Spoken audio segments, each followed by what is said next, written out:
moments later.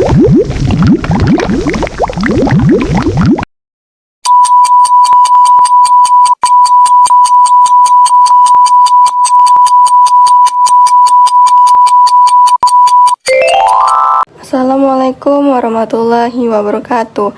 Perkenalkan Bapak, nama saya Intan Maharani dengan NIM 250220084 dari kelas sesi 093. Pada kesempatan ini saya akan menjelaskan sejauh mana pemahaman saya mengenai kerangka kerja pembelajaran mendalam atau yang biasa disebut dengan deep learning. Nah, baik, selanjutnya dalam kerangka kerja pembelajaran mendalam atau deep learning terdapat 4 lapisan lingkaran seperti yang ditunjukkan pada bagian ini. Yang pertama itu kerangka pembelajaran, yang kedua pengalaman belajar, yang ketiga itu prinsip pembelajaran, dan yang keempat itu dimensi profil lulusan. Seperti yang saya sebutkan tadi, yang pertama itu kerangka pembelajaran pada lingkaran yang terluar atau yang berwarna biru tua ini. Nah, di dalam ini terdapat 4 poin, yaitu lingkungan pembelajaran, pemanfaatan digital, kemitraan pembelajaran, praktik pedagogis. Nah, baik Bapak, menurut saya praktik pedagogis berarti guru itu harus memilih cara mengajar yang sesuai dengan kebutuhan tiap-tiap anak.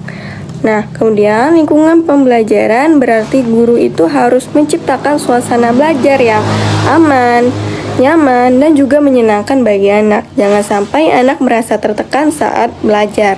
Yang ketiga itu kemitraan pembelajaran, menunjukkan bahwa keberhasilan belajar tidak hanya menjadi tanggung jawab seorang guru saja, tetapi juga membutuhkan kerjasama dengan orang tua dan lingkungan sekitar anak.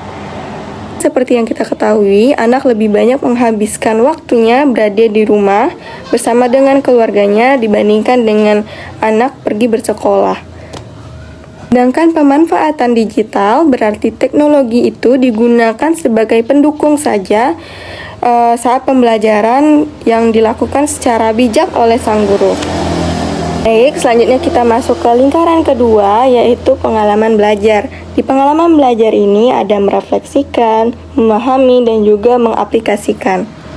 Kemudian yang pertama itu memahami, berarti anak-anak itu harus benar-benar mengerti apa yang sudah dipelajarinya selama di sekolah, entah itu ketika ia sedang bermain atau sedang belajar di dalam kelas.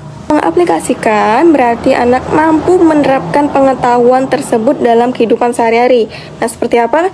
Seperti ketika ia belajar mencuci tangan di sekolah, ia juga akan mengaplikasikannya ketika berada di rumah. Kan yang terakhir yaitu merefleksikan, berarti anak mampu mengingat kembali pengalaman belajarnya serta memahami apa-apa saja yang sudah dipelajari dan apa yang masih perlu diperbaiki kembali. Baik, selanjutnya kita masuk pada prinsip pembelajaran atau lingkaran yang ketiga yang berwarna biru muda ini. Di prinsip pembelajaran itu ada bermakna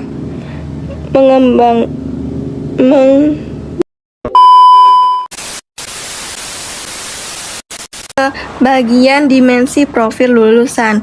Nah, di lingkaran putih ini terdapat keimanan dalam ketakwaan terhadap Tuhan Yang Maha Esa, kewarganegaraan, kreativitas, kemandirian, komunikasi, kesehatan, kolaborasi, dan penalaran kritis. Menurut saya Bapak, semua dimensi ini saling berkaitan sehingga perkembangan anak tidak hanya fokus pada kemampuan akademiknya saja, tetapi juga kepada karakter, keterampilan, dan juga kesehatan sang anak. Pada bagian paling tengah terdapat pembelajaran mendalam. Nah, menurut saya pembelajaran mendalam merupakan tujuan dari seluruh komponen yang ada pada bagian ini.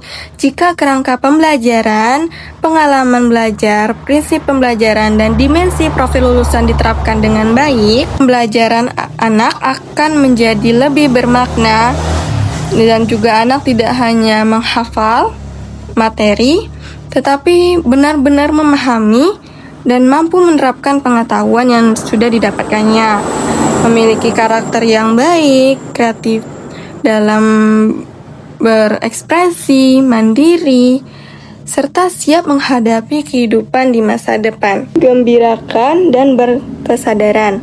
Nah, menurut saya pembelajaran yang baik itu harus dilakukan dengan penuh kesadaran, memiliki manfaat bagi kehidupan si anak, dan juga membuat anak itu merasa senang ketika ia belajar, tidak merasa tertekan sama sekali, atau tidak merasa sedang dipaksa untuk belajar.